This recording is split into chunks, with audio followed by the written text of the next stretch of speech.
All right, let's do a quick review of the INN template for featured art. First, I'll show you what it's going to look like on the site to give you some guidance on that. There's a few different sizes we have to worry about, all in the same art. And this is the way it is for now until we get some kind of a cropping tool. That means that you're going to have to make art that can be used in multiple ways and still make sense. And that's not the easiest thing to do, but with a couple guidelines, you should be able to definitely make workable art with the constraints that we have now. So you'll notice there's at least two different uses here. One is this featured art area. There's actually a couple dimensions here that I'll talk about in just a second. And then there's also the thumbnail.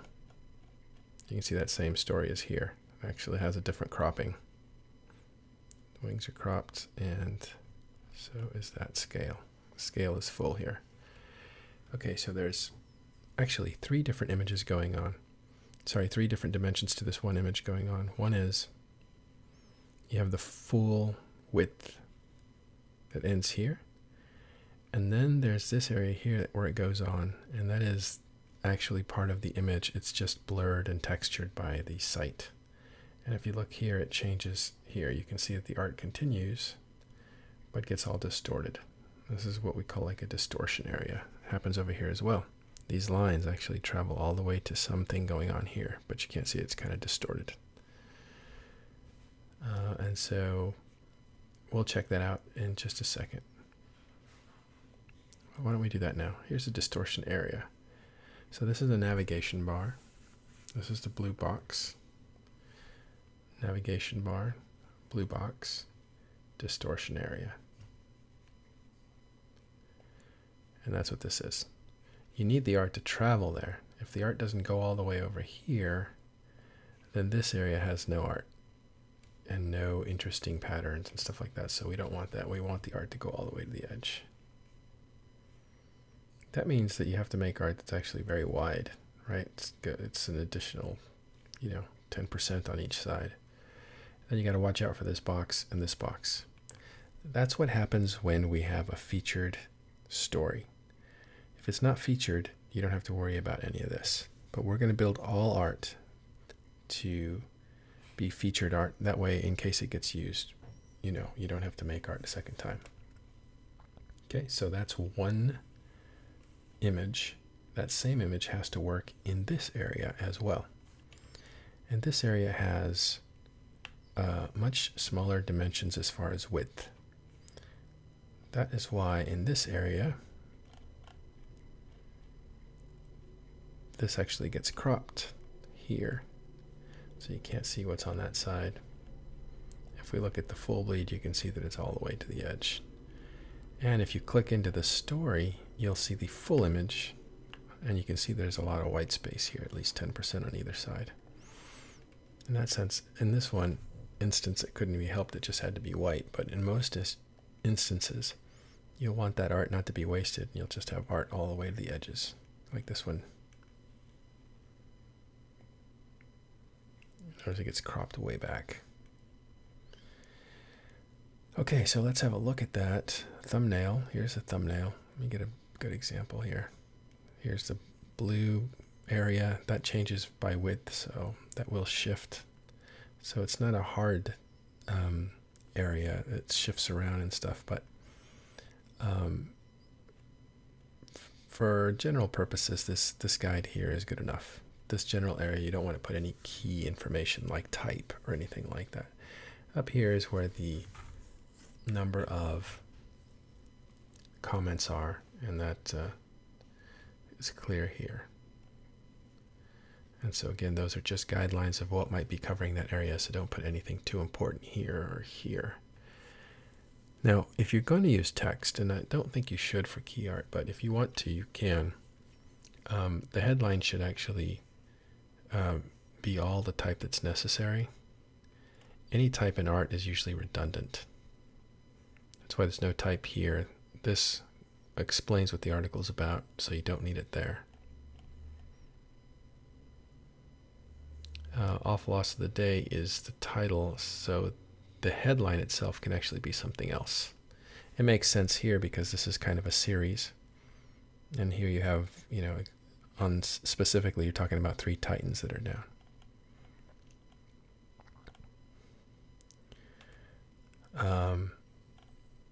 Trying to find different examples. Over here, example, this got cut off a little bit.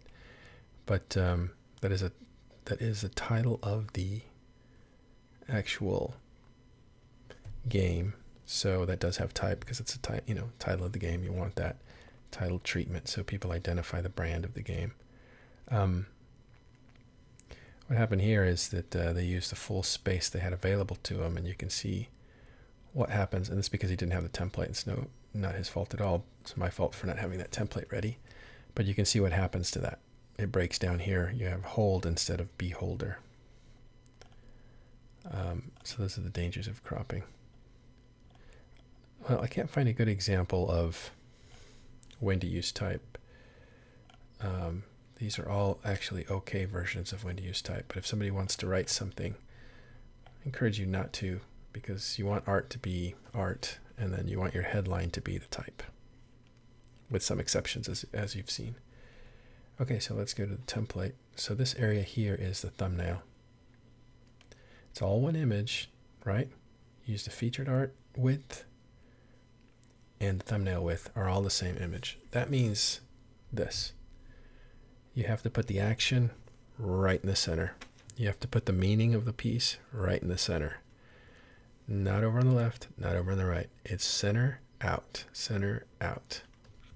And you want to go all the way to the edge so that you can get that effect on the featured art. This red area here is live type area.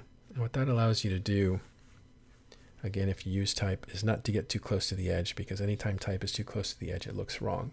So you always have what's called a live area. And that's true for TV stuff. That's true for streaming stuff. That's true for print stuff. There's always a type live area. And that's a much tighter border than the actual edge, which is called the trim. At least in print it is.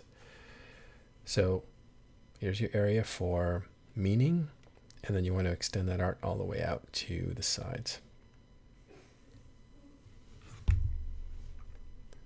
I'll turn both those off. Here's the actual canvas that you have to work with. I'll go ahead and grab some examples. Here's something that was done earlier. Again, you have most of the meaning here. I'll put that down here and put the template over it. As a featured banner, it totally works because you have the action underneath the menu bar, right? The meaning is this Titan is blowing this thing up, and that's totally visible inside the thumbnail area. It's not buried by the menu bar. It's not buried by the blue box. And the art extends all the way to distortion area. And if you have the featured art up, you'll be able to see the second Titan. And so yeah, so that works pretty well. As far as a thumbnail, when it gets cropped, I'll go ahead and reduce that opacity. You can see that it still holds up. This is a little bit iffy because you have the label of the game sitting over the Titan, so that's not ideal. But it will still work since the Titan is visible outside of it, and you still have the giant keep star exploding. So that artwork works. Here's some other artwork.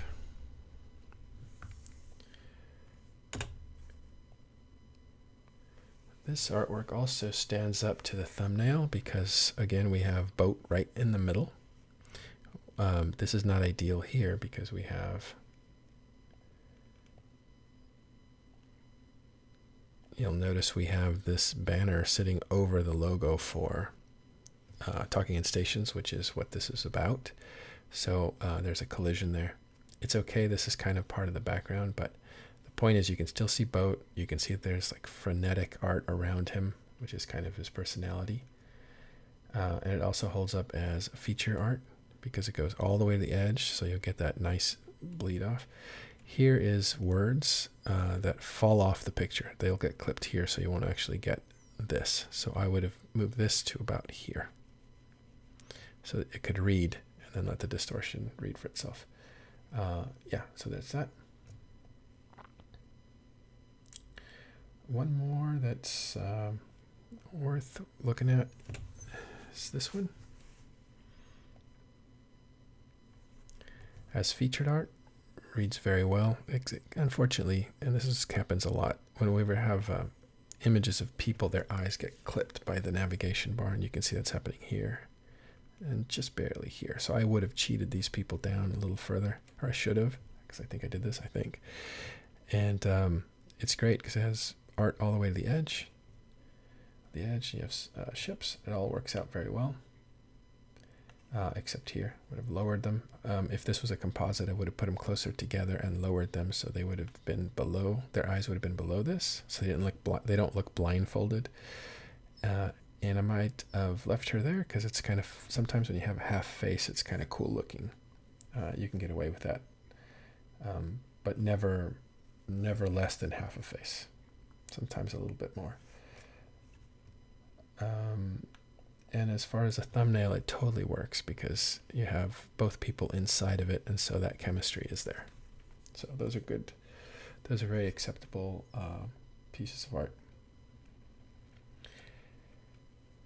And here's one that probably doesn't work.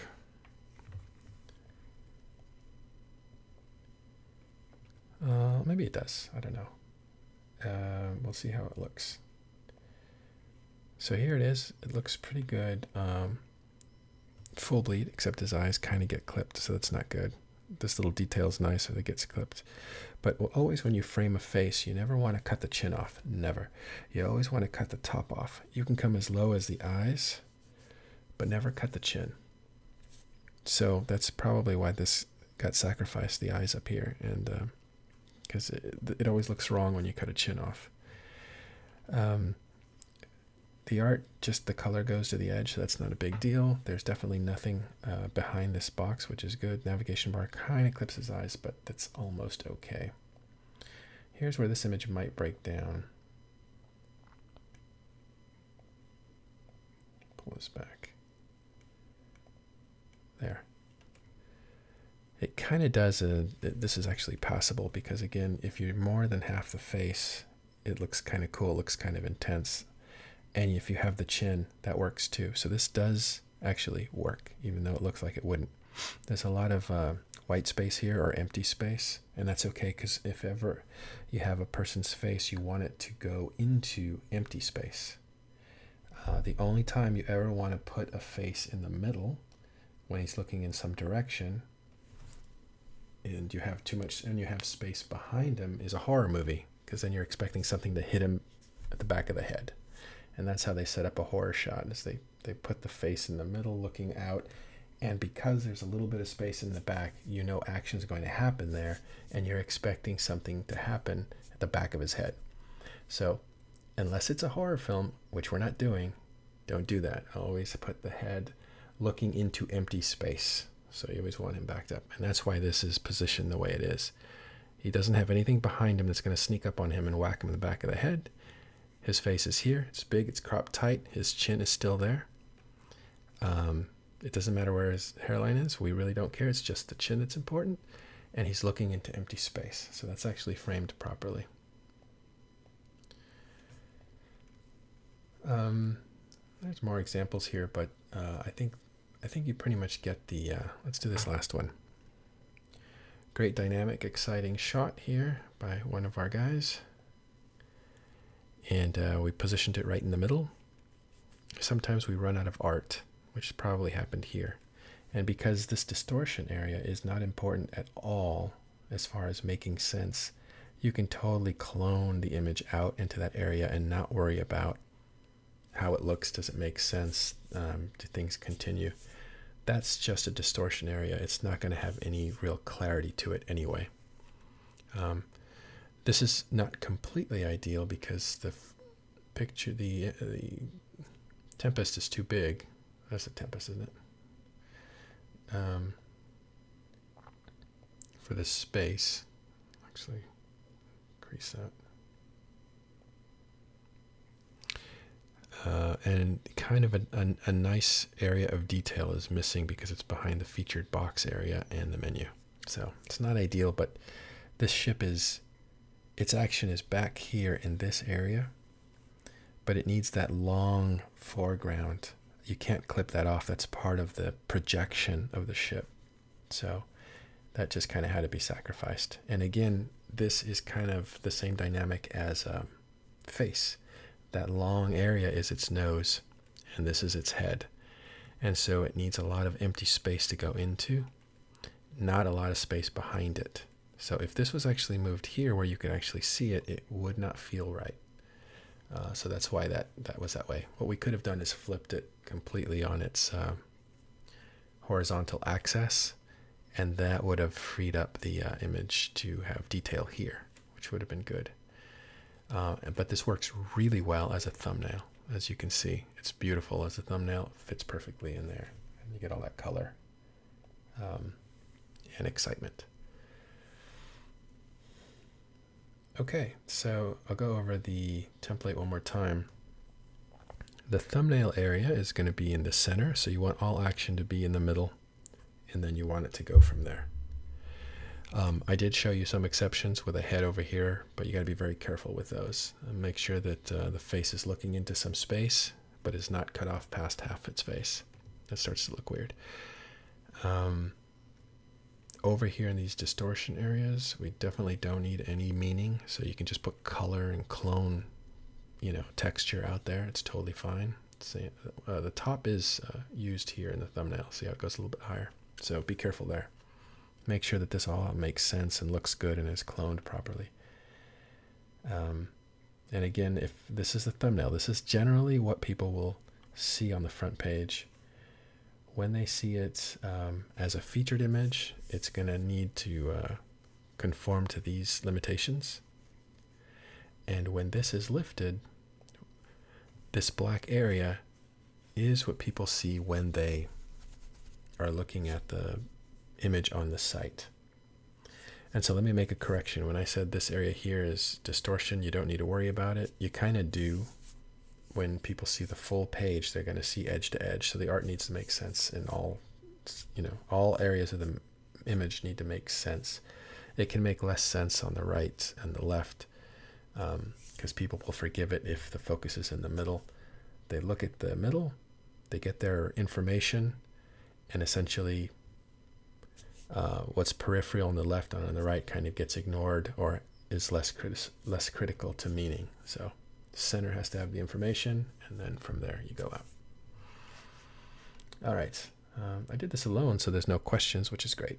But next time I'll make some artwork, and we can talk about how some of the techniques for making artwork. All right. Thank you for watching this. There'll be more.